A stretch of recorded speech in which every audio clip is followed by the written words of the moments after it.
맞습니다. 네. 그리고 인상 깊었던 게 네. 공포의 장에서 매수를 해야 되고 네, 네. 또 환희의 장에서는 팔 수 있어야 네. 된다. 그렇습니다. 그래서 반대로 해야 된다 네. 하셨는데 그러면 환희의 장이라면 한 2년 전 그때가 또 좀 고점에 가까운 장이었을까요? 저는 이런 어떤 속담도 참 좋아하는데요. 네. 유수에 사서 소문에 팔아라. 유수, 일단, 소문에 사서 유수에 팔아라. 네. 반대로 말했습니다. 네. 일단 유수에 뭔가 나왔다. MBC 뉴스나 KBS 뉴스 9시 뉴스에 뭐 비트코인이 나왔다. 아니면 뭐 어떤 에코프로비엠이라든 어떤 종목이 나왔다. 네. 그럼 팔 준비를 해야 되는 거예요. 왜냐하면 뉴스에 나왔다는 것은 벌써 사람들이 막 이야기가 많아가지고 지금 상승하고 막 좋아지는 상태에서 말을 때리거든요. 네. 그러면 사람들이 막 개나 이런 이만 하면 안 되잖아. 뭐 동물이나 뭐 다 이렇게 들어오게 되면 결국은 그게 거품이 되면서 항상 하락하게 되는 이런 경우가 많습니다. 그리고 MBC나 KBS 뉴스 9시 뉴스에 막 부동산 가격이 올랐습니다. 뭐 합니다. 이렇게 하다 보면 어떻게 됩니까? 이제 가격이 이제 쓱 이제 최고 물론 이제 그 방송이 일어나서 좀 더 올라가긴 하지만 거의 이제 떨어질 시기를 잡고 있다 이래 보시면 되겠죠. 거의 대부분 그런 패턴이 항상 있더라고요. 그런 패턴이에요. 이번에 또 뭐 대출 가계 대출이 막 늘어납니다 이렇게 하니까 금리가 올라가고 또 정부에서는 가계 대출을 줄이려고 또 하고 있거든요. 네. 그러니까 어떤 뉴스가 나왔다는 것은 이제 벌써 그거는 다 진행된 상태고 거의 지금 끝물이다 이래 보고 이제는 팔 준비를 해야 된다 이래 보면 되는 거죠. 그래서 항상 지금 또 뉴스에 또 보면 자꾸 가격이 떨어진다. 지금 미분양이 많이 늘어난다. 이런 분위기가 막 쏟아지면 그때는 반대로 이제는 어느 지역을 내가 사야 되지. 어느 지역을 많이 떨어졌지. 이런 걸 보면서 매수 타이밍을 잡아야 되고 항상 반대로 이렇게 생각하시면 좀 좋은 타이밍을 잡지 않을까 이렇게 생각합니다. 그러면 좋은 타이밍은 언제쯤 올까요? 저는 올해 저도 유튜브를 하고 있지만 네. 저는 올해 상반기가 가장 부동산을 아마 싸게 살 수 있는 그런 좋은 시기였다라고 제가 올 초에 유튜브를 찍어 놓은 게 있습니다. 그게 이제 이래 보면 데이터를 보면 제가 뭐 정확하게 뭐 점쟁이가 아니다 보니까 정확하게 맞출 수는 없지만 데이터가 이제 시간이 지나다 보니까 이제 결론이 나왔는데 올해 설날 전후가 우리 부산에서는 뭐 전국 다른 지역도 좀 그런 경우도 많은데 가장 싸게 살 수 있는 좋은 아파트를 가장 싸게 살 수 있던 시기는 올 설날 전후가 가장 좋았다 이렇게 생각을 하고 그 시기를 놓친 분도 뭐 너무 속상해하거나 내가 좀 타이밍을 잘못 잡았다 이렇게 할 필요 없는 게 지금 이제 추석이 지난 상태니까 지금하고 올해 연말까지도 아직까지 가격이 좀 덜 오른 지역이 있습니다. 물론 그 지역의 대장 아파트들은 많이 올랐지만 그래도 적게 오른 지역이 있습니다. 그러면 제일 많이 떨어졌을 때보다 크게 많이 안 오른 지역을 중심으로 해가지고 올 연말까지는 저는 2차 타이밍으로 한번 잡아보시는 것도 좋다. 근데 내년이 넘어가다 보면 이제 미국 연방에서 기준금리를 엊그제는 뭐 굉장히 지금 뭐 기준금리 한 번 더 올리겠다. 그 다음에 앞으로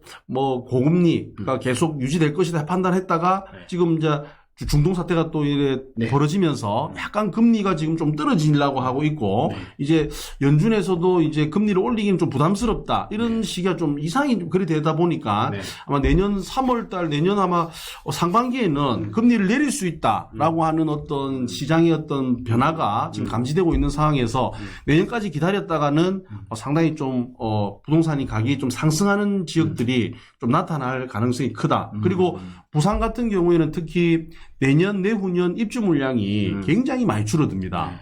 그래서 거의 작년 올해는 우리가 한 22,000, 23,000 세대인데 내년부터는 뭐 15,000, 2025년도는 7, 8천밖에 안 되다 보니까 이제는 완전 신축 아파트, 새 아파트 이제 품귀 현상이 일어나면서 신축 아파트 전세가도 올라가고 매매가도 올라갈 가능성이 지금 굉장히 커지기 때문에 그때는 아마 제가 볼 때는 불을 보듯 뻔하게 시기가 늦을 수 있으니까 추석 지나고 올 하반기, 올 12월 달까지는 한번 2차로 한번 매수 타이밍을 한번 잡아보는 게 좋은데 무주택자분들은 뒤도 안 돌아보고 저는 빨리 집을 구하는 게 좋다 생각하고 왜냐하면 항상 맨 밑바닥에서 집을 산다는 것은 신의 영역입니다. 그렇죠. 저도 못하고 우리 고 대표님도 하기 어려운 시기니까 지금보다 조금 많이 떨어진 옛날 최고가보다 조금 그래도 떨어진 비율이 한 20%, 30% 또는 뭐 15%, 20% 정도 된다라고 하면 계속 기다리지 말고 저는 과감하게 뭐 DSR이 되고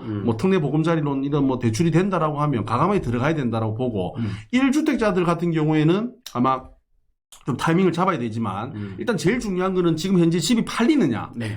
안 팔리냐 이걸 잘 판단하고 만약 잘 안 팔리는 것은 좀 가격을 낮춰가지고 빨리 좀 팔고 좀 상위 지역으로 트레이딩 할 수 있는 아주 좋은 시기가 지금 열려 있다 저는 보고 있거든요. 네. 그래서 1주택자들은 자기 집이 팔리는 전제하에 좀 싸게라도 팔고 좀 더 싸게 상위 지역으로 갈 수 있는 마지막 기회가 올 연말까지 저는 형성될 것이다라고 판단하고 아마 내년 내후년은 전세값이 좀 반등하면서 좀 매매가를 좀 치고 올리는 형국이 될 것이다라고 저는 제 개인적으로는 예측을 하고 있습니다.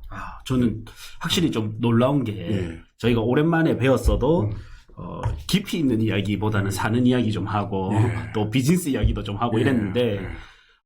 투자에 대한 이야기를 하면서 좀 놀라운 게 대부분 좀 기간이 짧은 투자자분들은 예. 오늘을 이야기하거든요. 그렇죠. 네. 근데 우리 박사님은 예. 내일을 이야기해요. 내일을 해야 돼요. 예. 팔 때 시점에 파는 게 중요하죠. 지금보다 좋을 거냐 안 좋을 네. 거냐. 부동산 이런 이야기가 있습니다. 우리 고 대표님도 아시겠지만 매수는 기술이고 네. 매도는 예술이다 이런 이야기 네. 이런 이야기 들어보셨죠? 네. 그러니까 매수도 중요하지만 사실은 매수하는 시점에는 인기가 없어도 돼. 그 물건이. 네. 근데 매도할 땐 2년 또는 4년 뒤에는 인기가 있으면 돼요. 미분양이 그렇지 않습니까? 그렇죠. 미분양이 처음에 살 때는 인기가 없어. 네. 맞잖아요. 인기 없다가 2년 또는 4년 뒤에 이제 그때 또 막 입주 물량이 작아지고 이런 지역들은 막 전세가 올라가면서 인기 폭발하잖아요. 그러면 매도할 때 인기 있는 놈을 살 것인지 매수할 때 인기 있는 놈을 살 것인지 돈 많은 사람은 매수, 매도 다 인기 있는 놈을 사면 되지만 네. 우리처럼 돈이 없고 종류는 작은 사람들은 일단 매수 시점에는 일단 인기가 없어야 돼. 네. 그래 우리가 싸게 살 수 있는 거지. 근데 매도하는 타이밍은 좀 인기가 좋은 시기가 됐을 때 좋은 타이밍에 팔 수 있는 게 중요하다. 그래서 매수도 잘 보고 매도 타이밍을 딱 보면서 매수 타이밍 잡는 것이 저는 중요하다. 이렇게 판단합니다. 와, 네. 역시 좀 제 마음이 네. 좀 후련해지는 것 같습니다. 괜찮습니까? 네. 보통은 지금 저희가 안 좋을 때, 그렇죠. 안 좋을 때일수록 많이 다니고 많이 봐야 된다 하면, 뭐 유튜브 같은 경우에는 악플을 다는 분들도 있고 예. 또 유튜브가 아니고 오프라인 상에서는 그렇죠. 좀 동참을 못 한다든지 이런 분들도 계시는데 네. 오히려 이런 시국에 더 적극적으로 활동하는 것을 보면서 네. 존경심이 갑니다. 아이고. 네, 역시 땅은 어떻습니까? 땅은 언제 사야 됩니까? 그럼 우리 땅 우리 고 대표님 땅의 대표신데 네. 토지의 전문가시잖아요. 네. 토지. 그러면 땅은 언제 사야 됩니까? 땅도 큰 맥락에서는 비슷합니다. 비슷합니까? 네, 지금 부산에서 가장 비싼 땅이 네. 마린시티, 그렇죠. 그다음 서면, 서면. 해운대거든요. 이 서면 해운대 거래가 꽤 많이 일어났어요. 알짜배기 땅들. 예. 왜냐면 경기 좋을 때는 그런 거를 못 사는 땅이죠. 왜냐면 안 팔면 못 사니까. 그렇죠. 근데 경기가 안 좋아지니 그런 게 그 나왔습니다. 매물이 나오네요. 네. 근데 금리가 높으니까 사람들이 좀 이자세에 대한 부담 큰데 그걸 매수하는 사람이 있습니까? 그렇죠. 이번에 마린시티 홈플러스가 팔렸잖아요. 팔렸죠. 제가 알기로는 모 건설사에서 산 걸로 아는데 이자를 내는 납부 비용보다 예. 지금 땅값을 더 싸게 샀기 때문에 더 이득이라 판단을 하시더라고요. 그런 식으로 보이네. 뭐 가야의 홈플러스나 네. 뭐 이런 게 뉴스에도 나오던데 꽤 많이 팔렸거든요. 굵직한 노른자 땅들이. 그래서 마트가 사라지고 그 위에 그렇죠. 이제 주상복합 부지가 될 건데 지금 이런 불황장에 땅을 사서 호황장에 아파트를 지어서 파는 거죠. 그렇죠. 그래서 시장 그렇지. 이득과 개발 이득을 같이 보려고 보는. 하던.